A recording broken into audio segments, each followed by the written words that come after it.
VeeFam, welcome back to another episode of the VeeFam Sessions. My name is Mr. Master, but you can call me Rob, and I am so thrilled to be joined by Gift Goat, Dad, 1/3 of Good Guys Collect, the 2024 VeeFriends TCG champion of the world, and a stellar human being, Mr. Dan Dahl, Dan the man.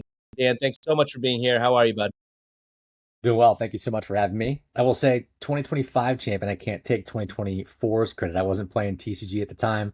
That is the one and only Soggy Waffles. You're right. You're right. Happy Look to at have you. followed his footsteps. We're 4 seconds in, and I'm already getting fact checked. 2025. Yes, shout out to Soggy. All roads lead back to Soggy in some way, They do. And even don't on this worry, I've show. been getting reminded by everyone that 2025 is over, that we're starting, everyone's got their eyes focused on the 2026 season, and that there's a massive X on my back for every TCG player in this game. So, Is that like, is that actually happening? Are people in your oh yeah. DMs? Oh, Really? absolutely. In DMs on stream, they're like, "Hey, I'm building my deck. I'm coming for you. I'm sealing the title." And I think it's fantastic. I mean, Soggy warned me it was going to happen because it happened to him as well. And Soggy had, I think, the best line when he beat Ron in New York in 2024. He said, "In order to you know be the best, you have to beat the best." And Ron was the best at the time. Soggy took him down. The title would say that I'm the best right now, but we'll see how the tournament shakes out. I think there's going to be a lot more competition. Driven by VeeFriends kind of owning the tournaments and increasing the prize pools. None of that's announced yet in terms of the prize pools, but I assume they'll be larger. And there's just a lot of interest, I think, in TCG generally. And, I think it's got a nice little niche in between Chrome drops here that has really taken off. Yeah. So much to talk about in that pocket of VeeFriends with you, but I wanna take it back to the beginning with you. Can you give us the 55 to 90-second Cliff Notes version on the origin of Dan before you even got into VeeFriends? Yeah, so I've been around following Gary for many, many years. I'm a serial entrepreneur. Started my career in consulting, which is a very uh, DC area path. I went to school in DC, and so very DC area path to go into like government or consulting or one of the facets. Made it there as about as long as I could, and went into private sector. And then I've always had an entrepreneurial mind, and that's why Gary's content resonates from the business perspective, but also from kind of the way I look at life and the outlook of life. I think are very aligned with the way most of the things that Gary talks about and prescribes to. So I've always been following that content side of things, and just been building my businesses. And um, you know, entrepreneurship is a tough road, and so you look for an outlet and to kind of have a release valve. And to me, kind of stumbled into the VeeFriends community side of things, which has become that outlet. So whether it's streaming, with Mike and Alex, either two guys related to Good Guys Collect, or going to the Texas meetup, or playing in the VeeFam League on Thursday nights, like that becomes an outlet for me to kind of disconnect from work and just spend some time with friends. But love the entrepreneur spirit. First time you heard of the name Gary V, take me to that time. What because there's obviously he's been around for a long time. What what era or year, if you can remember, was the first time you remember seeing, hearing? Yeah, we're talking like early social media years. Probably like just after college for me was like, when I started following Gary and taking in more of his content. And I think I've consumed more over time as, you kind of become part of VeeFriends. You look for those traits of those characters showing up in the content that he shares. And you can kind of relate them back to characters, and you can kind of see the origin of it the other way. That's super fun. So yeah, probably like 15 years realistically. And it hit for you as an entrepreneur, or is it more of the like rah rah, life is short, go get yours type of stuff? Do you remember like I think what a little bit of what column struck A, a that little chord bit of in you? column B. Yeah, and Yeah. it's a great question. Like to me, his content's a nice blend of both. He is successful as an entrepreneur because of the way he was raised, and the insights that he has, and how and what was instilled in him. I mean, that's the origin of VeeFriends, is how everything sort of starts. But I think if you were to ask him, he would tie those two together and say that the reason that he is successful in business is because he exemplifies those traits, and that, in a lot of ways you need to keep them interlinked. And so I look at it and I say, like, what is the best pieces of this content, whether it's Gary's content or other people's content, that I can take and apply to my life? What's the most applicable to me? How can I learn from their experiences and apply them to my own? And from that perspective, then you get a really, you can build the best looking Mr. Potato Head of business concepts and ideas, and kind of figure out what works best in your sphere, your ethos, that align with your being, and a way to look at a business problem, or it could be kind of like something to build like your core business personality ethos around. Mm-hmm. Yeah. It just clicked that how much I like talking to you, Dan. I got Appreciate that. my while you're jamming, like my host hat fell off, and it just felt like we were talking, which is how a conversation should go, a podcast. But no, I'm so happy we're doing this. Just pinching myself, talking to the champ. Come Let's on. talk VeeFriends, I'm because talking to the VeeFam legend. That's more impressive. please, VeeFriends. All right, so 2021, this thing comes along. You're following for a long time. I don't remember seeing you on the Discord, on the timeline in the early OG days. So let's go to Dan. Dan as a VeeFriend. What's your origin story there? Yeah, I was following the project since pre-launch. You know, it's interesting because I apply this lesson as one of my learnings throughout the entire crypto sphere. I was pretty early into crypto. I remember, like, while I was in college, someone came to me and was like, "Look at this really crazy article about this new currency." And I was like, "Wait a second, why would I give fiat dollars for fake money?" And what I've learned from that, and I'll come back to the question you specifically answered, right, is, so I'm pretty early to most things. I'm pretty technically inclined, so I'm early to tech trends. I'm early to AI and those kind of things. And the takeaway for me really was, and this is a learning, and I'll apply it to my VeeFriends life. If I have a question, then my natural state can't be to ignore it. It needs to be to lean into it. Right. So if I see something and at a surface level I'm not understanding, that means that I'm not seeing a big enough vision and I need to dig in more. And I think that was the same for NFTs early on in VeeFriends, when I, kind of had money sitting in ETH because I was, in crypto, should have been in like 2012, 2013, but ended up being like 2017. That's like, And there's wow. sort of money just sitting in MetaMask and in trust wallets, and from all the people that were early into crypto know the kind of like cluster of a world that was. But I, got money sitting in here and I see this project come along. And then, by the time I see kind of the mint prices, I'm like, like, I'm used to seeing these mint prices be fractions of an ETH, and then the brand and project grow. And that wasn't the case for some of these really cool, NFTs that I wanted to, have my eyes on, like the GiftGo, like, some access tokens that kind of, like, in my opinion, really overlaid well with where I was in business at the time. It was like, oh, this access thing is like super interesting of a concept, but I'm also new to NFTs because everyone was new to NFTs. It was, Sure. 2021, and so I did mint Series 1. My first tokens that I owned of VeeFriends were Series 2 minted, and I, checked the box of like, sure, I'll receive the free cards because who turns down free things? Right. And so I had a couple of boxes of cards like sitting in my closet for years. So you won. And Sorry to stop you, but you won the raffle. no, not the Via Series book 1 games. cards, Series 2 cards that came No, with the no, mint. but for to mint a series two, you did Yeah, that via I book minted games, 2 Series 2s. and you won the raffle. Or you bought series one secondhand after that. I bought I'm just Series 1 after the fact, but my first ones that I directly minted were Series 2. got it. And with that came the sealed box of cards. Sure.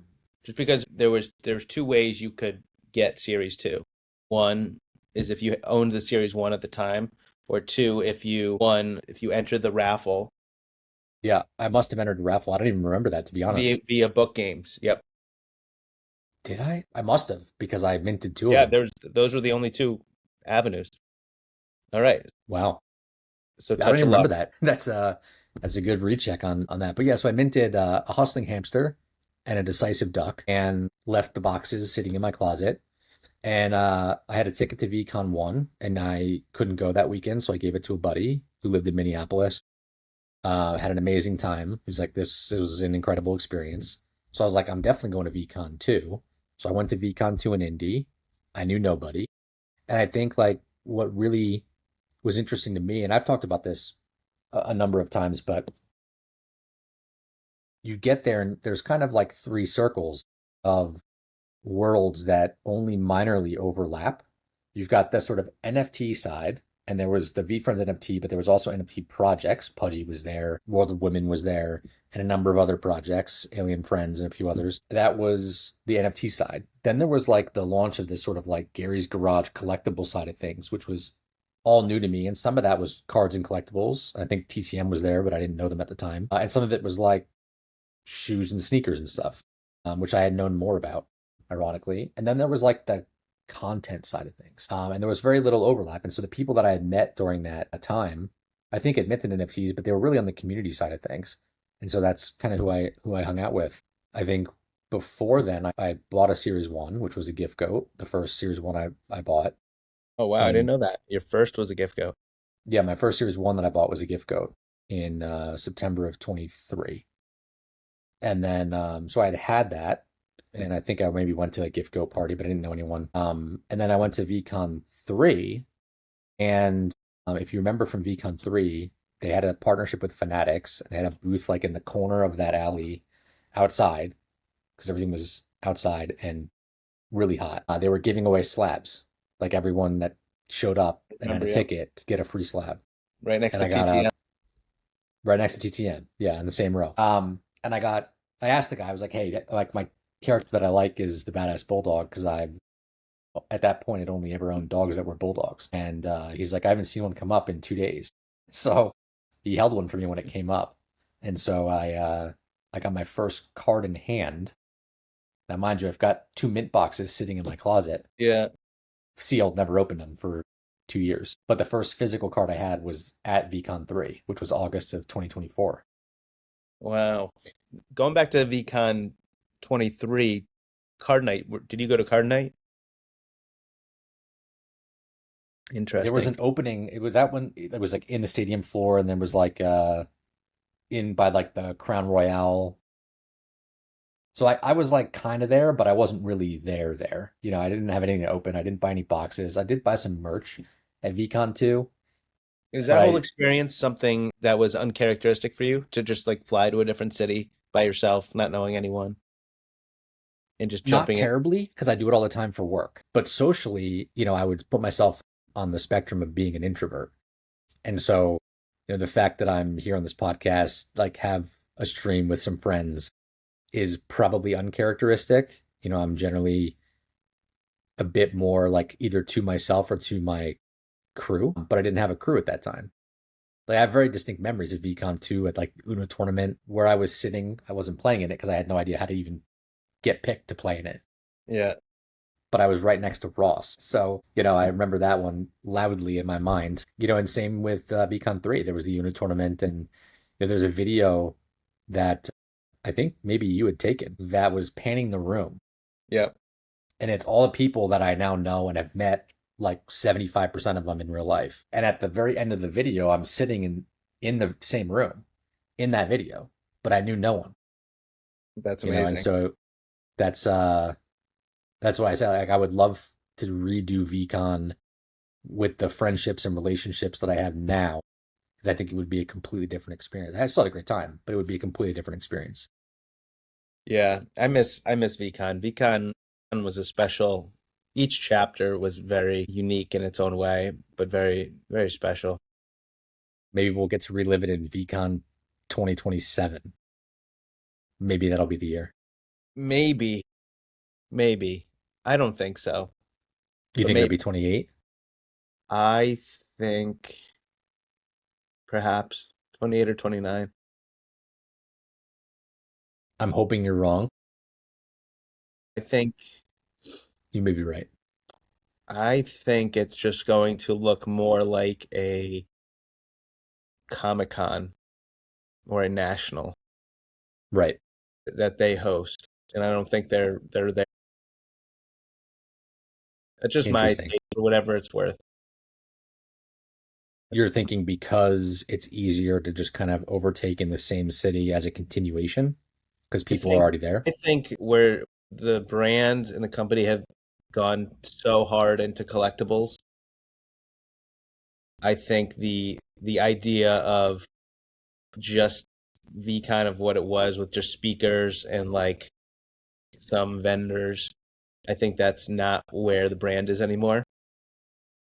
Yeah. I think it's trade show, collectors alley, vendors first, and then secondary is some speakers, some community events. But I think Yeah. for it to be ROI fiscally, financially positive, it's got to be a huge splash in the hobby world, I think that's a good take. and I don't think they're there yet. I think there'll be a bit more on the content side because I think we're all you most people, except for maybe Tops Chrome and newer people that maybe don't know Gary but like the characters and kind of backed into Gary from the set. I feel like there's still a unifying tie around Gary's content, like from a like a conceptual side of things. But I agree. I think because of how deep into collectibles it's gone, you know, I'd be curious to see how it materializes. Like maybe it's a VeeCon in partnership with a WhatNot type Mm, thing or a Fanatics. I yeah, mean, there's already like Fanatics I Fest, think but there's the next VCon looks more like Fanatics Fest than any other VCon. yeah, but because there's already Fanatics Fest, maybe there's a WhatNot thing, and Right, that enables them to one get a sponsor. You know, they're valued at what 11 billion now, so they might have some sponsor dollars to throw around. right. So maybe that's a partnership, and then you highlight the streamers that are on the platform. You give them the avenue, to provide their collectibles in that sort of alley type way. You still make content. Yeah, I think that's an interesting take though, but it probably does center a whole lot more around the collectibles. And then, you got the age old question of being in the spec chat and the Goof Goat chat for a while. There's definitely some clear sentiment around, making sure that spec holders, gift goat holders, some of this, big series one holders, and really any series one holders, the presence, the importance that Gary puts on the NFT. Yeah, Right? So you can't eliminate Web3 from the equation that you're talking about. You have to figure out a way to fold incorporate it it, in nicely and not and just that's with like free access. It's got to be more of a highlight. And yeah, it's very yeah. interesting the roads and the tightropes that they walk between all these different avenues of, content and product and live streaming and selling and conferences. It's a lot for a startup brand that's less than 5 years old to be doing. And I'm so happy you went there because there's three big roads that we could have taken to go to next. And I figured if we talked long enough, one would open up organically. And here's the gift goats. The gift goats are one of the, I mean, they have a chapter in of itself. Like there's enough there. There's enough lore there with the gift goats to have their own docu-series one day. Maybe I'll do it. I'm definitely writing the chapter of the book, You got but to co-write it with there's enough there. Shout out E22. You have to come on this podcast. But anyway, gift goats.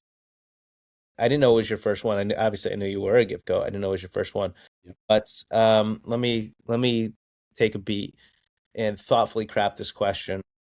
It's no surprise to anyone that there have been a lot of peaks and valleys within sentiment of the gift goats world. A lot of that stemming from Gary's excitement and, quote unquote, over promising things. And that dates back, if we're going back 4 years now at the time we're recording this. But most recently, they've taken big steps to reward and surprise and delight the gift goats that great collectibles box, the Sapphire drop out of nowhere, which went for like 8 grand. I think it topped out. Like there have been reparations being paid, and you would like to think that Gary's going to keep on doing that over and over again for years to come. I mean, I said it to somebody, I think it was to Travis. I was like, Gary fumbling early was probably the best thing that ever happened to Gift Goats, because he's going to over deliver for years to come. But you as an actual holder, and you in there, what has been your perspective on the sentiment? Did you agree or disagree with it early, and then up to today, 2026? Yeah. So I think that's a great question. I'll say this, that my answer comes from a bit of a privileged place. And I say that because for better or worse, and there's plenty of reasons it could have been better and plenty of reasons it could have been worse, I didn't mint a gift code, and I've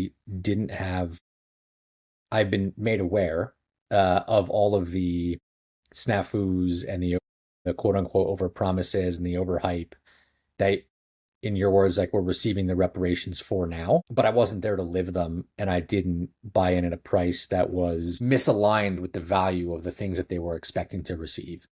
And so there's maybe not a better time than the time that I came in September of 2023, where there were still gifts on the docket, and a lot of the early ones that were not as valued by the gift goat community had already gone through, and there was a couple ones that I thought were cool, and I just bought them on secondary. Many people have multiple gift goats and have picked some up along the way, or don't like the NFT but don't like the physical thing, and so they use it as an offset to their purchase price. And that was what was most interesting to me. I looked at it from a business perspective and said, here's an NFT that's going to pay me back with stuff along the way. And that's a really interesting proposition, because, it's kind of like, taking your crypto and staking it, like you're getting dividends along the way. And it's a way to get you to ROI positivity without having to resell the asset, and then in theory, the brand goes up, ETH goes up, and both of those things, keep on bringing each other up. And so not only did you get paid back along the way and you're in the black early, but then you benefit from the growth of the IP, the growth of Ethereum over time, which I believe in, and you win in all three ways. And so I was like, how do I not buy this for this price, knowing that there's still gifts in the docket? Then you go further into the lore, and you're like, well, now I know that there's going to have to be really good gifts coming, like, because of the make good. And I was lucky enough to sort of hit the market right on that time. And I say luck because if I had minted a gift goat or any other NFTs in Series 1, I wouldn't have sold them at the height. Not because I'm just I'm a holder. Like, I'm very bad at selling things. I in many times I give things away before I sell them because I want to get back to the community. And so I kind of expected what has happened with the gift goat since I bought it. What I didn't expect was how awesome of a community it is. And so there were some people that were kind of in the early days of me owning it and being part of the Discord that kind of harbored a little bit of that resentment and toxicity. And largely those people are gone, for better or worse. They just weren't aligned with where everything was going, and couldn't get past those feelings. That tends to happen. And now it is the most active Discord channel I'm in, outside of course, like general, which I don't spend much time in. It's the most active WhatsApp group that I'm in. And it's got a bunch of really great, smart people in it that, they're there for the arbitrage and making the dollars, but they're also there to get back to the community. And so it's great to see people that are receiving gifts as part of their gift codes, but then also giving gifts back. And no better example of that than a Mike JY, but he would do that whether you own a gift code or not. But when there's been talk about sort of giving community gifts, I mean, no one does not raise their hand for that, which is amazing to see. I love that. And also just the pocket of, thank you for shouting out that it's kind of turned over, which we could have expected within VeeFriends. Like if you're not aligned, you're just not going to stick around for long. Like it happens time and time again. Maybe not even just gift codes, with anybody. Like if people are here for the wrong reasons, you're not going to last long. That's what time has taught me. But the power of well-intended, high intellect, knows the community group. You guys, and I think you were at the forefront of this when you had a mini mission to get Anne's sketch card, right? So you had a little brain trust there, and that was like amazing and created a great moment. But B just shows the power of like community, sub community, large community at large, whatever. That's the power of VeeFriends right there. I'm blanking on what you guys called it. Is it gift go It was the community gift, is what we called community it. gift? Okay. I wasn't sure if And it it was like just, gift go branded. yeah, there we could have thought a little bit about branding it in a better way. We didn't, we were more concerned about the gift than we were about the branding of it. I'm sure we can refine that over time. We got a lot of smart people in that chat, but the reality is, I think a lot of people looked at this and said, one, we're known in the community for receiving gifts. Why can't we be also known for giving them? And kind of change it on its head. Like the gift receivers are now the gift givers, and I think like that's a really cool way to kind of turn what a gift goat means on its head. And that happens offline all the time, but kind of coming together as a gift goat community and kind of uniting that, beyond just showing up and wearing the jackets and doing whatever, but really kind of making a statement in our actions, not in our collectible. And then it came down to like, well, who would be a great representative for this first gift? Yeah, I think it was Mike that kind of brought up like, hey, have you ever thought about like giving back to the community? Like, who should we do? And there were so many people that were like, well, not the only reason, but one of the main reasons that Chrome was so successful was because of the site that Anne built. And every single breaker, even VeeFriends, was using her site to break the product. And if that is clunky or not a great experience, then people leave the chat, they don't swipe, they don't buy. And I'm not going to say that Chrome wouldn't have been successful, because I believe it would have. But I'm saying, and I believe that a lot of the GiftCode community and the community at large believe this as well, a lot of the attribution of why it was so successful on Fanatics, on WhatNot, was because she took the time to really highlight the product in a way that was built for breakers and for the community. And so obviously, that was an obvious one. And it was also obvious what she should get back. It's an incredible honor to be in the first ever Topps Chrome set as an artist. And so, it's just she's got to get that card back. And it was not even a question. I had PayPal and Venmos flowing of people sending $3, whatever they felt like they could contribute or wanted to contribute. And that gave the ability to kind of go over the top and pay a bit more than a sketch card is maybe deserved. Any sketch card, not even just hers. But it wasn't about the dollars. It was about the spirit of it. And the person that sold it back understood that spirit and made a little bit of money from the card as well, but knew that they were doing the right thing for the community. And I did a poor job of painting context prior to that. But if you're listening, you're not sure what was going on, you can't put the pieces together. The gift goats came together. Anne Bag built it. If you're listening to this, you know Anne. She was one of the 12 or so sketch card artists for the first ever 25 Topps Chrome drop. She wanted her sketch card back, and these guys in the gift goats did it. And that's what Dan was just describing. The person, obviously, I don't want you to dox who it is, but are they someone that's tapped in the community that knows the magnitude of her? No.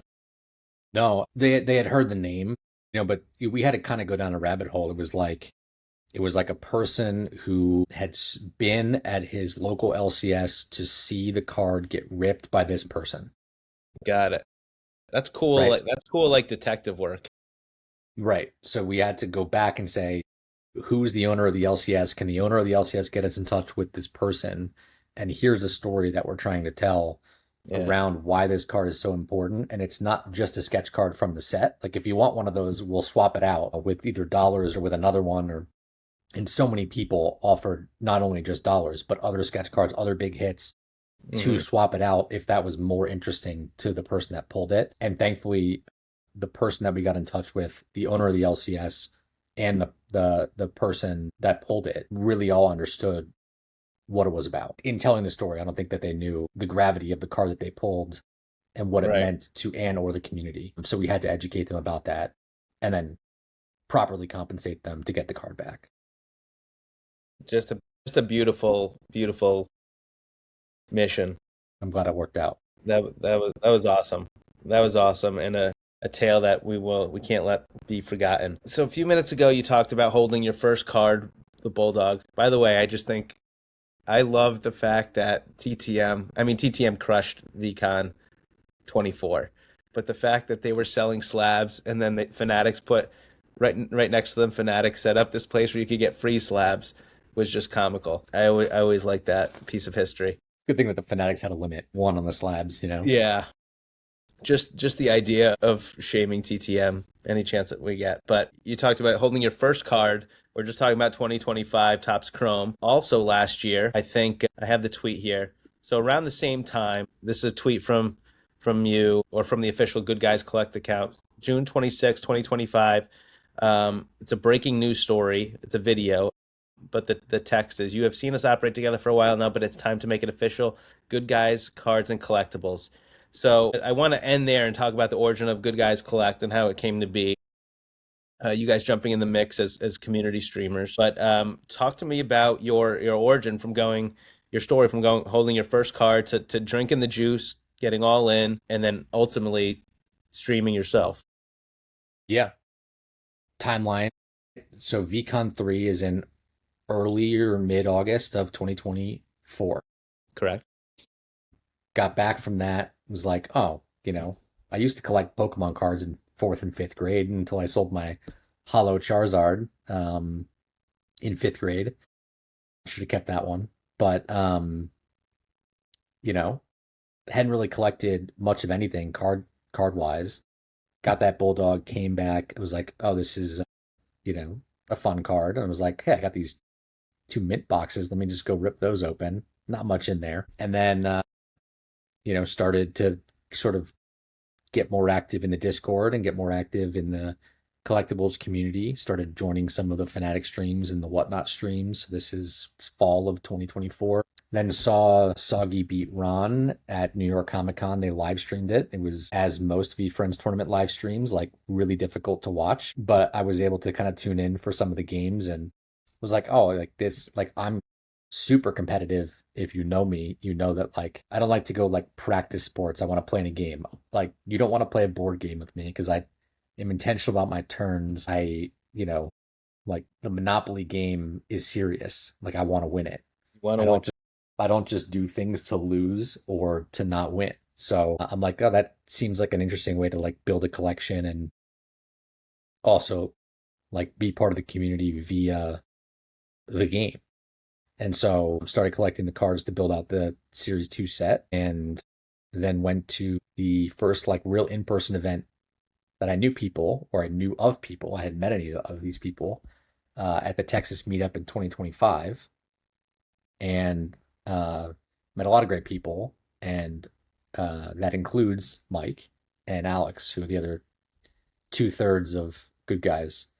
And we spent a lot of time on like late night discords talking about life and VeeFriends and business and passions that we had and all those kind of things. And it felt like a really good intersection between what we were doing and what we would bring to kind of a collective trio to stream online. And so we're like, hey, if we're going to launch this, like, let's get this ready for Chrome because Chrome's going to be a big deal. And so that's how it started. And then I don't know if you know this about WhatNot, but you have to stop shipping product because you can't change your name on WhatNot until none of your packages are in transit. And so, of course, like our last stream, we had a giveaway winner, and it was Danny Meadows. If you don't know Danny, he lives in New Zealand. So we're just waiting for Danny Meadows' giveaway to go to the other side of the world, literally. But Mike had already had a stream. He was streaming Monday nights as MKMK. Yeah. And so we took his channel, converted it to Good Guys, and formalized, if you will, the partnership. And now, we've done every product that VeeFriends has launched. We've also done some vibes and some other stuff, Labubu cards, because that was fun for a day, so just all kinds of things. But, it all stems from a passion for VeeFriends, meeting in Texas. And now we're coming up on a year this is what, 3.5 weeks as we're filming it to the next Texas meetup, which would mark kind of the 1 year since we've all met in person. And it's crazy to see all the stuff that we've done together, streamed together, events we've gone to and people we've met as a result of it. It's a lot of fun. That's amazing. I can't believe it hasn't even been a year. It feels like you guys have been at it for a while now.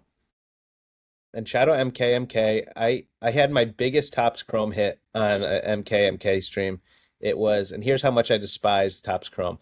My best hit was a uh out of 50, a gold out of 50 anteater. That, and it was on Massive. MK stream. That I, no joke, my biggest hit out of many breaks and hobbies and blasters. But yeah, no, that amazing for you guys. What you know, VeeFriends, like we have that DNA, entrepreneurship, the live for the Arbin flip, want to do it in a nice way where we're, giving back to the community, all that good stuff. But there's a lot of streamers in the community. There's a lot of established ones. There's definitely a lot of new people that got in during that era where Chrome was. Was there something that, like, in your ethos or like in your like informal, formal, like, mission statement that you guys wanted to be different on, or branded? Like, I know like the Good Guys Collect is in the name, but just out of curiosity, like when you saw the landscape, like how did you want to differentiate yourself? Yeah, it's a great question. And sort of like take community streamers aside, and there was always a handful of community streamers, and the biggest shout outs to the really early ones, like Josh and To the Moon that have been around for a long time and kind of pioneered this for the VeeFriends community. There was plenty other streamers, Mike was one of them that kind of popped up streams and had followings, and a lot of names come to mind, right? But when we approached Topps Chrome release, it was really, there was sort of VeeFriends community streamers, and then there was Topps people that were receiving Topps allocated inventory, and that community of people didn't, and in a lot of cases still doesn't really understand what this community is. No fault of their own. They're breakers. That's what they do. They get the next Bowman release and they break it. It could be some Bowman baseball, or it's, Prism NBA, whatever is hot. And the VeeFriends was one of those things. And so we just thought that, there's sort of a little bit of a stigma in the hobby of the way that sometimes these things happen, and when people are kind of purely motivated by price optimization and not about community. And that's really where the Good Guys name stems from. It's like, how do we be profitable but do so in a way that's still community oriented? And so some of that is just sort of being fair on our pricing. Some of that is spending a lot of time with the community. Like, our Monday night streams, we talk about it all the time. Very rarely do we sell something on Monday night. We just talk. We run TCG games. We talk game theory. We talk deck building. We talk about the community drops. It's almost like a VeeFriends news hour, multiple hours. And the people that surface around our community, they come because they feel welcome there and they have questions and they want to get our takes on things, not because we're selling stuff and they want to buy it. And I think, to be totally candid, we have to do a better job at kind of like creating another night of the week that's known to sell stuff, Yeah.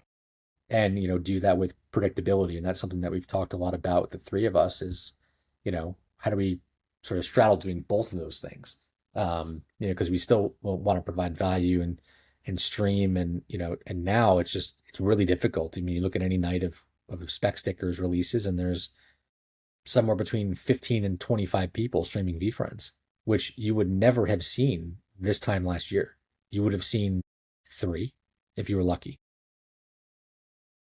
It's one of those things that sounds so easy, but it's, to your point, is much more difficult than it seems. Like, I want to Yeah. sell stuff to these people. One, the differentiating feature from our side is community. When you build a community of passionate followers, they come back. It doesn't matter what you're selling. Like, we had an awesome group of people laughing hysterically selling Labubus. And we just bought, a couple of hobbies of them just for fun. But that was like almost more fun than selling a VeeFriends product, because it was all the VeeFriends people, just being like, what the heck is this? Yep. So I believe in it 1,000%. I totally I get it. I get it. But no, it's fantastic to see, and I'm very much looking forward to seeing you guys and your trajectory. It's just cool to see like someone, even despite the to the moons and the Joshes and VeeFriends who's selling something every minute, say what, like let's take a shot at this. So good for you guys, and obviously a bunch of good guys. So, but we're rooting for you. We're rooting for you. appreciate I'm that. very excited to see March or late February, March 2027, where Good Guys Collect is. We'll have to clip this. Absolutely. We talked we talked briefly earlier about your wanting to get in the TCG landscape, and you said when you're into something, you go all in. You're a competitive guy. So ultimately, you see Ron, you see Sagi, you played in Texas. How did you fare in Texas? I took eighth in Texas, Eighth place trophy.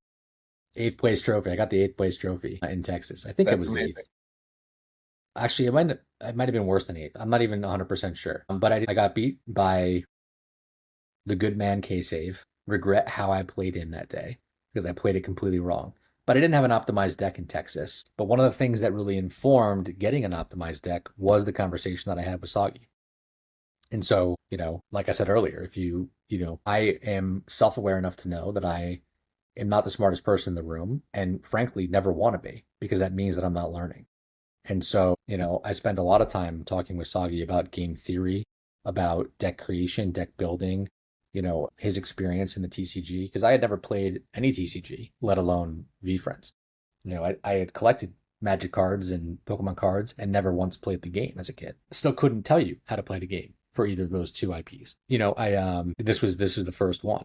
And so, I spent a lot of time kind of picking his brain and I'm an analytical person. And so to me, like it's a very simple game, but it's a great game because I can apply analytics to deck building and creation. And I can utilize like the skills that I had built playing poker to do what I needed to do to kind of understand my opponent and control game tempo and all those kinds of things that are the non-obvious, understated things that make you good at this game. And that is becomes very apparent your understanding of the ins and outs come the championship. Talk me through your night, your road to the championship, which ended in you holding the trophy and winning the grand prize, being crowned the 2025 TCG VeeFriends champion, or as some people know as the other league. Yeah. So I played my first tournament, like formal tournament, after that conversation with a deck in New York that VeeFriends hosted. I think it was after Fanatics Fest. I wasn't able to go to Fanatics Fest, but I was able to get there for the tournament, and that was a ton of fun. Any in person VeeFriends event is fun. But so that was kind of my first real VeeFriends like exposure from a tournament perspective. That was sanctioned, official, whatever you want to call it. And that gave me enough points to qualify to get to LA. And yeah, I mean, so I guess in between those two things, Tunnel Vision took down the VeeFam League team tournament trophy, which is a lot of fun. And then Hold on, let's pause there. Since you went there, I sure, wasn't going to go there. Since you went there, I uh, can't not go there. I was going to go there. That was like we're just heating up with the appetizer right now. We're just eating our bread and our oils before the main course here. But since you went there, we have a draft June 2025. VeeFam League is born. Flip the script. Low score. We flip the rules on its head. You got drafted third. Third You got round. drafted third. Your third round. Thank you. That's Yeah, important. not That's third. important. Third Third round. round. And at the time, there's an amazing video. At the time, Chelsea's like, she knew it. I knew it was a steal because we had met. We had met in Orlando. We had met in Orlando, and I knew you were special then. But you're tapped in. You got drafted third. with your 8th place finish in Texas or worse, and you're drafted 3rd round. Like, how did you feel in that moment? Did you feel like that was an appropriate pick? Did you have a chip on your shoulder? Listen, I have a disconnected view of my own self-worth, like know what I'm worth internally, and this applies to life, business, and I think it's a great thing for people to have. Like, the when you live for their validation card is like a sleeper top card for me because I truly don't care what people think of me. I do my own thing. I'm self-confident, and I say that in the humblest way because I think you can let that go off the rails in some capacities, and you can appear not humble and self-centered and all those things. So I try to exemplify the best possible view of self-confidence. I try to instill that in my kids because I think it's a driving trait for everyone at every age. And so to me, like I'm a competitive person. It just shows me that I've got to work harder to make sure that I don't let my team down. They knew more than most knew. I don't remember exactly the date of if the VeeFam League was before or after the tournament in New York. I can't remember that. The tournament in New York was June 23rd. So most of the family happened after that. Most of it happened in Yeah. July. So at that point, like I had just gotten back from winning that tournament, which was my Yeah. first like formal tournament. And so, yeah, to me, it's just winning a tournament's great. You got to go and perform consistently. And so, the VeeFam League, with a reverse score and a team-oriented structure, and I was able to work with the team to provide some big wins at the right time, and so did Chels, and so did Dalton, and so did Billy. And so, we were able to take that one down, and it's like, you put sort of like two and now you have a streak, and then, coming into New York, I didn't, I think people maybe forgot a little bit because June to December is a long time. Sure. And there was the national at Chicago, which was a well-attended tournament. There was a lot of the local area tournaments, the one in New Jersey, Arizona, California that people went to. And I didn't go to any of those because I felt like I had enough points to qualify. And so, at the end of the day, when you show up at the tournament, everything goes back to zero. You go back to a Swiss round. You got to qualify in for your Swiss. I don't know that I had the hardest road. I think others had maybe a harder road, but I didn't have an easy road. I started with Scuba, who's a known TCG player and a pretty good player. I played Soggy second, who was the 2024 winner. And I think if those two games go differently, then it goes differently. And so, a lot of this comes down to the skill of the game, the cards you pick, the play, and how they come up in your favor. And you need a little bit of luck and a little bit of skill and, an understanding of your opponent and their cards and deck and play style. And you just kind of have to put it all together. And, you make it to bracket play is kind of like the first goal of the day. And then after bracket play, most of the time at least, you get a best of three opportunity. And so you know that if you lose one, it's not over for you or them. And I take the mentality there that, that gives me a better view and window into their cards, their play style.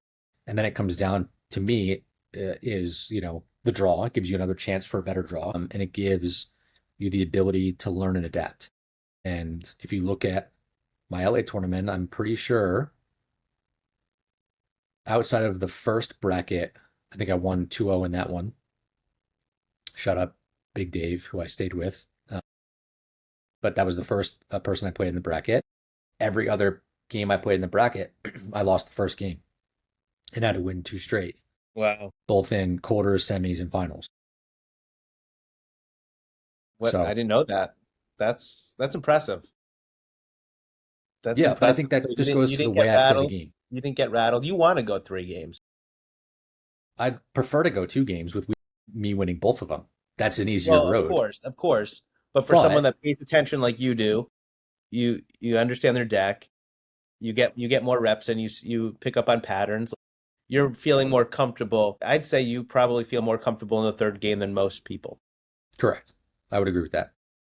and that's why you're the Because champ. I can adapt my play style and my, the way I approach the games, the calls, timing, everything is to me, it's all related better than most. And I think it gives me an edge. Mm. And then barista, you ultimately end up playing barista. And it went down to the wire, right? From what I remember. Yeah. So again, he won the first game. I came back and won the second game, and I was yeah, that one was the first game was close. The second game was also close. And the third game, I won a huge tie bank early, and then had to, kind of slow play a couple of bad cards. And he built up back to something where it was basically tied and tied and tied and tied. We went to a deck shuffle, and it was basically the next person wins. He still had his sprint token, which doesn't make me feel good going into a reshuffle, and I had to basically get to a foil before him or play some tough cards. I think, he had a tough draw too. He pulled like Heart Trooper Gorilla off the bat, which if you know the game, like there's a 25 there, but it's hard to get to that 25 because they're in skill. And, it's a little bit more challenging because not a lot of people will accept in skill at 25 unless they have a skill in 25. Right. And thankfully the cards that I pulled matched at least with the ones that he pulled. And I got to that foil before him and was able to push the total. Anything, was there a moment in the match where you were like, I got this? Or are you just like totally focused? You're not even thinking about that. I didn't ever say I got this because I think overconfidence, as I mentioned earlier, is anti what you're trying to achieve in that moment. But I felt comfortable with the gems lead that I had from winning that tie bank. And honestly, the card that I pulled, and I can't remember what it was, but I didn't expect to win it. I won it with a 24 on stamina, I believe. Maybe it was a 24 on one of the sides, and I didn't expect to win it, but I won it. Uh, and I was like, oh, I was kind of expecting to like get to a foil and sprint here for it because there was kind of enough there to justify that, and I didn't have to do that. And I was like, okay, wait a second, like I've got my sprint still. I can use that in another opportune moment, and I felt comfortable there. But Barista is a great player and has a great deck. And so you can't just rest on your laurels even though you're up because this game, like you could be up and if you're some of your top cards, yeah, it's very easy for them to crawl back. And if you make one wrong play, and get, beat on a aura for 3 or something, the game is completely different in how you have to play it. Well, congratulations again. It's a nice honor to do that. You won two championships in 2025. Um, it's hard for me to harp on this. I harp on it from time to time, but it being that I am the husband of Chelsea, it's hard to get perceived as objective. However, while I have you here, you guys, it's no accident, like you obviously put in your reps, it's no accident that you guys won because I don't think anyone understands how much gameplay you guys actually do. Yeah. I don't think anyone understands how many hours you put in of just playing. And when I look at when I've talked enough, I've never played a TCG tournament in the other league. I've had many conversations with people that play. I don't think this is a reason why I love VeeFam League so much. I don't think it lends itself into people being able to play with each other and really practice, like showing, unveiling the curtain and saying, this is why I did this. Maybe you'll play with a buddy, but like you're not giving all of the goods. When you're practicing with a team like you guys do for VeeFam League, like you're diving in scenarios. This is why I did this. And you're just like, you're a team and you're trying to make everyone better. So I don't know how we can make that valuable other than me just calling it out and seeing if you agree or not. But like that's gotta help you in both games, being able to talk strategy in a safe place where you're building a culture of trying to build everyone up. Yeah, and right. So this to me, this starts with like one, a team environment enables that. And that's one of the reasons why I love this because you don't even have to play every week. You can't play every week. You've got to sit some players and go through a rotation. Second, you can't be the smartest person in the room. Like Chels won the tournament that was hosted just a couple of weeks ago or a week ago. Dalton won the IRL event at Collecticon in Orlando. Yep. Mike is like a consummate student of the game, and most people don't know that. And so maybe the draft pick was a surprise for many, but for us, it was a no-brainer. And he hasn't had the deck to compete in the tournaments, but absolutely could from the skill level. And I think you'll see it this year. And so, one, you need a team. Second, you need someone that can at least give you good insights as to if your play was good or bad. And not just differ because it's a differing perspective, but actually have some rationale as to why that move was different.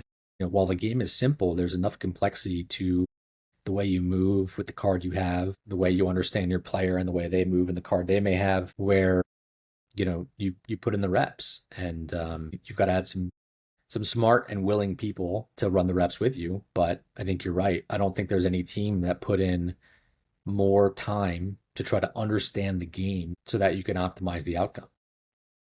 And it's really cool to see. And of course, like anything else, there's going to be levels of people's involvement, right? And you could fill in the blank, put in anything there, streaming, collecting, whatever. Some Yeah. people are going to go like dabble, and some people are going to go all in, and then uphold most people somewhere in between. And I don't want to get you in trouble with corporate, so I'm not going to ask you why the VeeFam League is the ultimate, but I'm sure somewhere in that answer is the team component for reasons Yeah. that you just Listen, I stated. have no problem talking about the benefits and the cons of both. And the answer is number one, the team. Like to me, this is all about community. My existence in VeeFriends is about community. The card game, the collectibles, they're all secondary. And I've said this many times. I don't want what I'm known for in this community to be about the collectibles that I have in my house or in my wallet. That's not what I'm here for. I'm here for what I've given back to the community, the value I've added to people, the friendships I've built. That is so much more important to me than a physical card. The cards are a representation of that to me. And that's why I'm not pressed if I, don't get a one of one. Would I love to have it? Sure. But it's doing well in someone else's collection. It means something to them at the moment, and maybe that'll change. Who knows, right? So it's the team component number one. Number two, there is very little variability in the main league game, the other leagues game, right? There's a lot of 24s, a lot of 25s. It's expensive to build a deck, and the likelihood of ties is high because everyone, in order to be competitive, really needs to have a core of somewhere between 13 and 15 cards that are the same. And then you add your how you approach your rarities, and are you running a 6/1, are you running a 3/3, are you running a 5 very rare, are you running an epic like John did? There's all different sort of nuanced aspects to that. But the core 13 cards of the game that you need, 13 to 15, are the same. And so when you play in the VeeFam League, I could be having a 50 against a 70. If I'm playing in the main league, the biggest variance you're going to have is a 71 versus a 75. So 4 delta versus 20. And so as a result of that, your sub score variations are much greater, which leads to much more unpredictability around games. So really then it comes down to pace of game control, game theory, and then building your deck in a way that suits your playstyle. I'm so excited about it. And it's still in its infancy. Like when I'm paying it, like some people really get bluffed.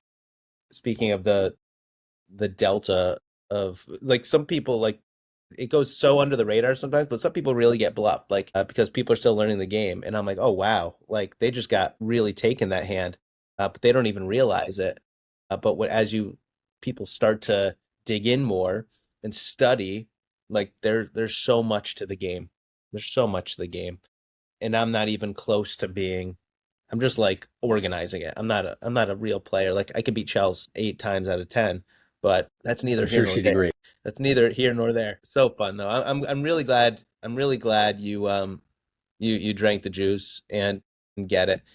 And just like thinking like we're very similar in a lot of ways. Of course, I'm a community guy. And I have that quiet kind of confidence. And have my daily dose of humility, and I think that's why I vibe with you. And like when the first time we ever met, or at least I remember meeting you in Orlando, you came up and like I don't, I'm not like a big like character guy. Like if you ask 10 people that are tapped in what my character is, I bet 8 don't know. but you gifted me, and here's your kindness. You gifted me a CGC, what was it? Very rare pea salad, Same. like just super, super confident. Like, I just wanted to give this to you. Never met you in my life, but like your exuding confidence with the kindness, I was like so taken aback to the point where like when I got back, I called Tom. I was on the phone with Tom. I was like, what's going on with this Dan guy? Like, do you know Dan? And of course, like you checked out and everything, but and you're the man. But it stuck with me, and it says a lot about you, and then that just tracking throughout at all the things you do. So we're I appreciate that, and most people don't know that, right? Like that wasn't I mean, the people that were standing around there knew that. More people will know it after listening to this, but the things that I give back to the community, some of them are public, like, rallying the troops to try to get that card back for Anne, and some of them are not. Like I'm not here for the public recognition of it. I'm here because I actually care about this community and the people I meet along the way. And the mark that I choose to build for myself is one that's around give back and caring and making the right decisions and the right choices and living in alignment with what I view as my values and ethics and morals. And I don't need that to be in the spotlight to do it. In fact, it's so much more fun and more true and genuine when it's not. totally. And the longer I've been around, the rah rah stuff is generally like that fizzles out fast. And when you do see the rah rah stuff, that's like a small percentage of people's giving in their whole giving life. Like if Mike JY is giving something on the timeline, you know, and I know this for a fact. There's an infinite more that's going on behind the scenes that no one knows about. So the point where, like, if you added up the dollar amount, it makes me want to throw up. And that's who he is, and that's how most people operate. The people that have been around for a long time continue to be around like that's just how they operate because they don't. That's the culture. That's just what is going on here, and you're either here for it and you live it, or you don't. Yeah. And it's fun. It's fun to see happen in new and innovative ways, like the and thing, or not even something that big, like you just giving me a card. Like that card is never leaving. There's it's on my thing, and I know I make fun of vaulted a lot, but it's on my vaulted of like special cards. Like I have a CGC 6 there from someone else. I have a PSA 8 from someone. Like it, it means a lot. It means more. It means Yeah, and more I than look a at that and I say, I've got this card, um, and I can choose to keep it, I can choose to sell it, or I could give it to someone that I didn't even know at the time if you had a very rare. You may or may not have. But no, I didn't. either way, you didn't. I still don't even know. But to me, like that was a moment to take something that I had that was in my collection, which, you know, I didn't need to have in my collection, and it was so much easier of a choice to give it to someone that's done so much to this community, even if I've never met you, as, a token for all that you've done to the community that I'm now part of. And it's way better in your vaulted than in my collection. Well, I appreciate that, and I appreciate uh the fact that you're speaking to it because it helps remind people why we're here. Yeah. Nobody nobody really needs 17 of the same sealed comic. Nobody really needs, however many stickers were open this week. Like, think about the traits, think about like the best ROI of this community is the people and the relationships. You've said it in your own way. Like that's my take. And that's like what we're really doing here.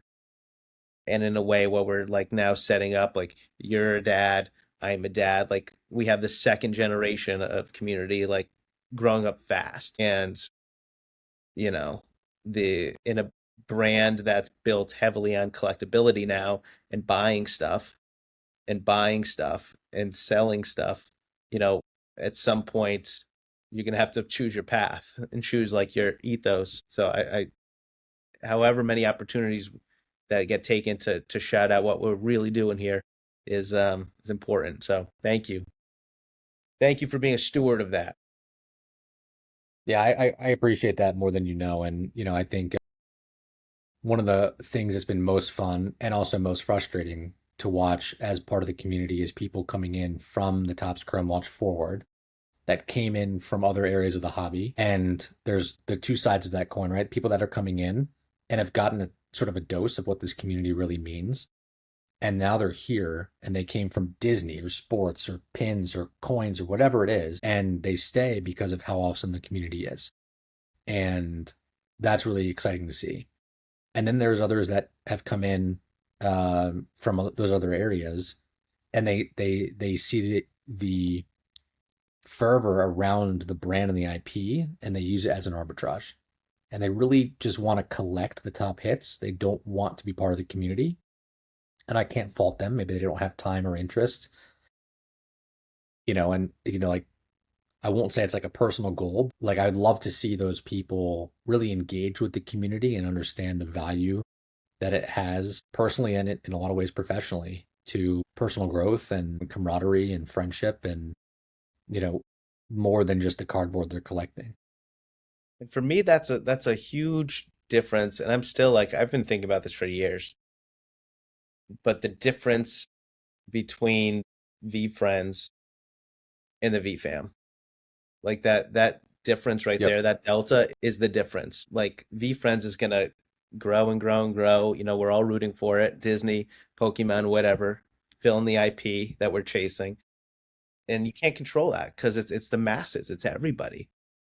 But the VFam, I feel like, is this very special, coveted thing where like you go through some kind of initiation, but there's a protocol and there's a way we do things. So still thinking through that, but obviously, again, thank you for being a steward of whatever whenever we have a concise definition of what it is. Thank you for being that. Appreciate that. Yeah, I feel it. I'm definitely over time. This, like I said, I had the feeling like 4 seconds into this, like this is gonna be a different kind of episode, and like I'm just in a different place with this. Like this is like part of my second season, I guess, 4 years later, where I'm just like, I don't know, like the timeline is changing, the brand's changing, the people are changing. Like it's just a different kind of vibe, which I'm liking already. Quick couple things. One, this is one of the most unfair questions I ask. Gift goats, you're all over the community in the collectibles world, but are there 1 to 3 people you want to give a special shout out to? Maybe they're an unsung hero. They're givers in the dark, like we just talked about. They're not on the timeline. Maybe they're helpful in the gift codes. I don't know, but anyone you want to shout out? Yeah, I think it's a great question. Obviously, Alex and Mike, big shout out to them for being the closest to me in this community and all the stuff that we're doing with good guys. And Soggy, who I mentioned earlier, was really, I think I'm known part because of the stream. My name is known, right? Part because of the streaming that I've done with those guys, and part because of the TCG side of what I've had through playing in tournaments and in the league. And a lot of that was inspired by my conversation in Texas with Soggy. Mike, who I also shot out earlier in this, I think he exemplifies what it means to be part of that VFam and thinking, you know, of others in addition to thinking of his collection. He's an inspiration. I've never met him. I'm looking forward to meeting him at National this year. Um, you know, just the ethos of what it means to be able to advocate for your collection while giving back along the way is a truly inspiring ethos to replicate from my perspective. And if I can give back a small portion of what he's done to the community, I'd view that as a success. I think also the VeeFriends team. I think there's a lot of great people in the VeeFriends organization that have driven this brand and IP forward, whether it's the cars and collectibles, the comics and the comics team. I mean, it's endless. What they've achieved in less than 5 years as a business owner, as a startup guy, certainly there's things that can be criticized and that I would have changed if it was me doing it. Maybe not for even the better, but just, different perspective is truly impressive. And more importantly, the community that they've helped cultivate, starting from Gary and really having that mantra be passed down through everyone that has a VeeFriends email and represents the brand. That, yeah, and you could do a whole hour just talking about people that we interact with, Yeah, and that's why it's a very unfair question. I So know, I I could know. spend a whole lot more time. I got to give you some zingers. All right? We have a make believe bulletin board here, and Dan the man, you have a post-it or an index card. You need to post something that you have to offer. You as a person, maybe your business expertise, whatever. But you're filling out that post and you're putting on what you have to offer, and you're putting a post in what you're looking for, what you're trying to get out of this community. What are you writing on each? What are you looking for, and what do you have to give? I think they have to give. I think you kind of nailed it with the business advice. As I mentioned, serial entrepreneur, I'm happy to, whether it's an idea you've got and you want to run it against someone that's not ChatGPT to give you some thoughts or feedback, or whether it's, a specific work related question with HR or, operations or sales or strategy. Happy to talk through that. I think also, just personal life stuff. Some people feel different levels of comfortability sharing that, but I know that I've talked to some people in the community around some of their personal struggles and things that they're dealing with. You know, I'm happy to be available as much as I can be to help people better themselves and strengthen their mindset and whatever they need. What am I asking for?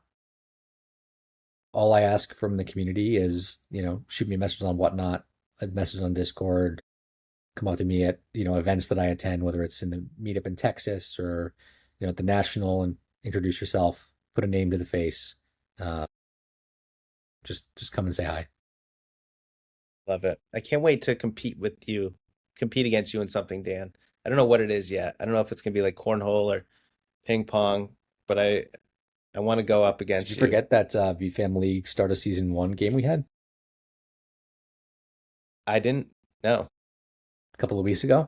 I know. I remember, and you got me. But that was the last time I played, so I'm not. I'm definitely not I'm in all I'm mid-season. all in for cornhole as well. Let's Okay. do it in Texas. By the way, speaking of VFam League, I can't believe I forgot this during the draft, and you mentioned Mike a few minutes ago.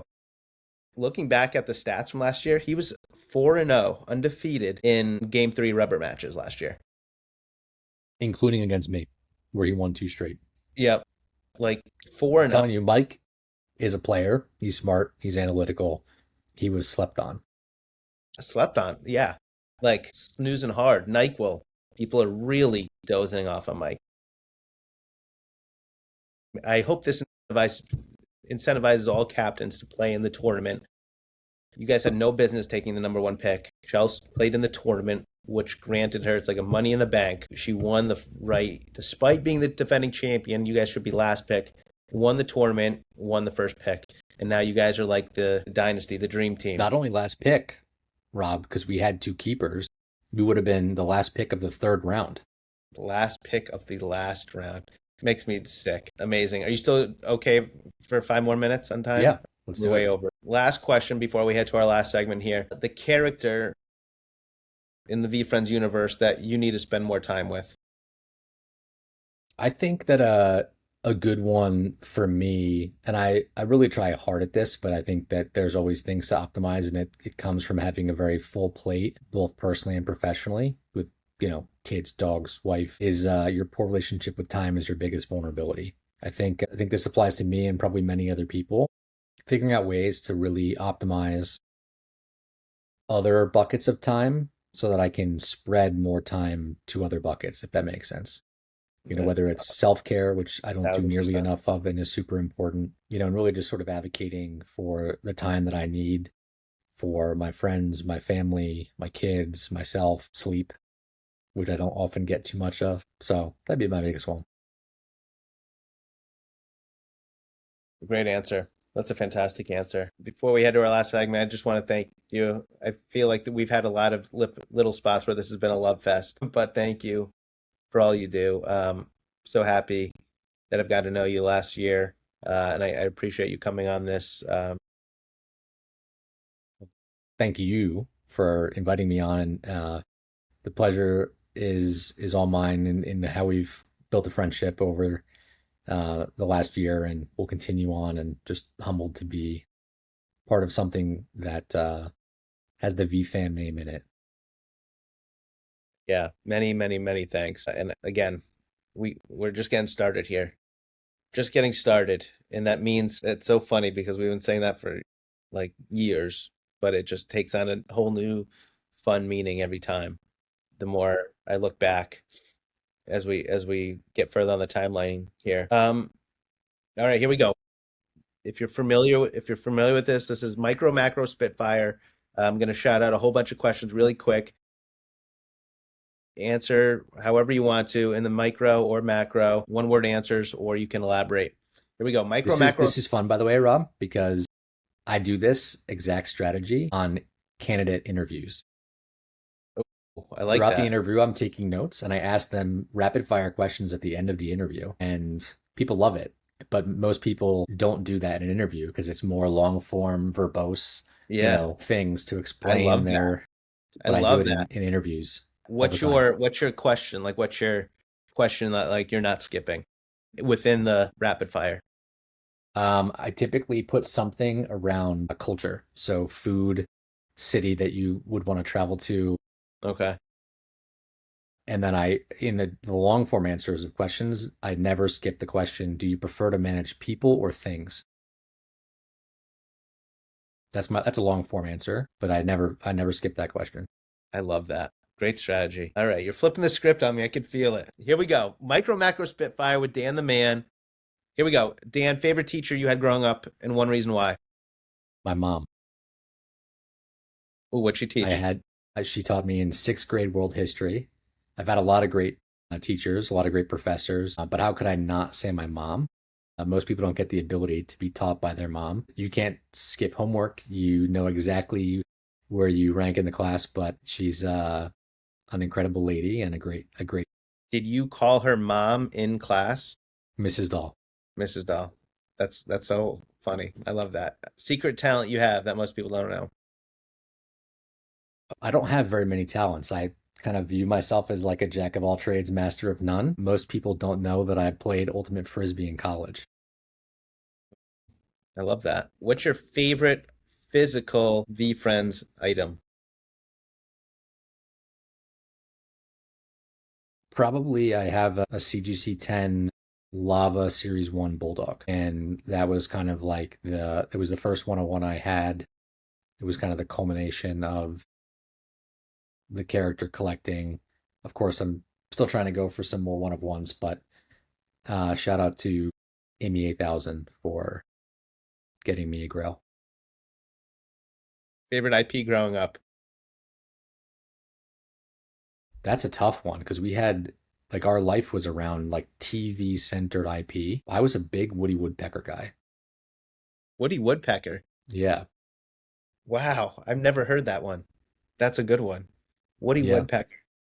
There's a lot of great ones. I mean, we had like the Animaniacs. I didn't have cable growing up, so whatever was on like basic TV, like you hit me with a Nickelodeon thing. I've never seen an episode of Rugrats in my life. Really? I never had it. Would you High like to school be is when we educated? got DirecTV. Would you want to learn more about Rugrats? Or it's so far gone? Are you interested? I know a little bit, Tummy Pickles and stuff that's come up through the zeitgeist. And my wife is like, "Did you live under a rock Wow. So no growing up?" Nickelodeon. No, we had basic cable. We had, CBS, NBC, ABC, UB, PBS. Like we had like 8 channels until high school when we got DirecTV. We went like straight from a bike to a Ferrari, like we didn't, have anything in between. So SNCC means nothing to you. Nothing. Oh my goodness. All right. I'm gonna put that in my mental notes to just give you a little overview of the landscape. Pins or stickers? Honestly, neither. I'm not a big pin or sticker guy. You're a comic guy, aren't you? I've gotten into the comics. I had never read a comic that I can remember prior to VeeFriends. I'm going off the script here. Which comic, two-part question. Which comic is your favorite? And this might be the same answer, but is there one where it totally like that character wasn't on your radar at all, but after reading the comic, now you're you're in it. It's in your top 5 or 10. Yeah, super interesting. I know that five is a popular answer for favorite comic, and it's only up there for me because I want to know where we go next with Larry, and I want to know more about the interplay between the two. I think comic 2 for me is still one of like I think we're late enough that like this isn't a spoiler. It's been almost a year, but like the bad intentions being a brother is like, Yeah, I that think was a it moment. it changes the character because you want to know more about the origin story, about where things diverged. It's super interesting. Like that's I think one of the ones for me where I want to know more about the interplay there, and I wonder if we'll get kind of like and it'll probably be in like a fairy offshoot, but like almost like a before, prequel to comic 2, Well, where we get to learn more about their upbringing and what happened, and where did the bad intentions form from and stuff like that. So I think childhood it's trauma. super interesting. Well, it's gonna be somewhere woven in, but it's super interesting to see that interplay. I love that. A favorite concert you've ever been to? Favorite concert I've ever been to was the Summer Sanitarium tour. It was my first major concert I ever been to. It was Mudvayne, Deftones, Limp Bizkit, Linkin Park, and Metallica. What a set. Name a better concert than that. Outdoor stadium series That's that I amazing. went with my dad. We were there from like 10 a.m. to midnight. That's amazing. What year are we talking? This was 2003. Oh, so Metallica was still like This was like they were still doing it. Like, they're still doing it, but they were doing it. Yeah. yeah, And like I mean, like Linkin Park, you can't you can't see a Linkin Park concert the way that I saw it anymore, right. with And like one of the literally greats. 2003 in my head is the biggest. Like, I think Hybrid Theory was in my car most of 2003. Yeah. Amazing. And you just the fact that you just said Mudvayne is I'm floored. Yep. That's so fun. Do you have a favorite flip? I know you're wheeling and dealing. Do you have like a favorite arb or flip that you can remember? Here's a problem. I am terrible at selling things. Like I said, I would Yeah. in a lot of ways rather give it away than sell it. I'm trying to think of something that was actually a good flip. Or a great buy that you still have maybe? Honestly, that's a tough question. Like the great buy. Well, here's a good one. There was two pieces of FOMO around New York Comic Con last year, 2024, I should say, 2 years ago. I was able to go to Comic Con for a day and a half this year, this cycle, 2025. Yeah. So 24 Comic Con was 2024, the ninja year. the Ninja Year. So one FOMO moment was watching the tournament and not being in it. And that inspired a lot of my TCG tournament play, right? And the second was the Ninja comic. And so on eBay, picked up a couple of sealed Ninja packs and pulled an out of five, Wow. Wow. which is still probably one of the top five collectibles in my collection. Yeah. Is it graded? Graded CGC9 Amazing. What is it, red? red. Wow. Great. And Out of a until steel the set. Super's pulled, it's the most rare first Sure. Chrome Ninja. Wow. Nice pull. Yeah, Nice pull. that's a pretty good come up out of an like $80 Ninja pack, which Yeah. a sealed one now, as you know, is 400 Couple if you're hundred, yeah. lucky. Wow. That's a good one. I didn't know you had that. Just for fun, next VCon, we talked a little bit about it earlier. Just for fun, what year and city do you think the next VCon will be? Great question. I think that we will see seven. I look at the cities. We went like Midwest, West Coast. I don't think New York because that's too obvious. But I do think, they kind of went to like top tier secondary cities. I mean, I guess LA is not a secondary city at all, but I would have normally said something like Texas, but I think the Texas meetup is too big. So I'm gonna go with 2027, and I think something like Orlando or Boston. Orlando makes sense. I think Gary I'm hates also thinking Boston too much, he does but from a sports perspective, but that would also make like the sense. international community. It's easy to fly into one of those Yeah, cities, you're right. from like activating, Europe or the UK. I'm not sure how many people from an No, attendance perspective were foreign. that's a good call out. I'd love to see us in a Vegas. The only problem with Vegas, because I go to shows in Vegas every year for my real job, there's so much to do and I so know. many places to be distracted. Yeah. Like, I love the events like the Texas meetup, and we'll see how this year is because there's just so many more people, and it's VeeFriends like, sanctioned tournament. Last year, everyone's focus was kind of singular, and it was to get to know each other, and you do so via some ripping and some breaking and watching some streams together and the tournament together. But it was also like, you know, you could find yourself with pockets of people that you could connect with. New York Comic Con was, I mean, the energy there was insane, but also people were like, I would, but like my artist is having artist alley signing, I gotta go. Or Yeah. Gary's and whatnot, which if you went to Comic Con was literally as far from the VeeFriends booth as you could get.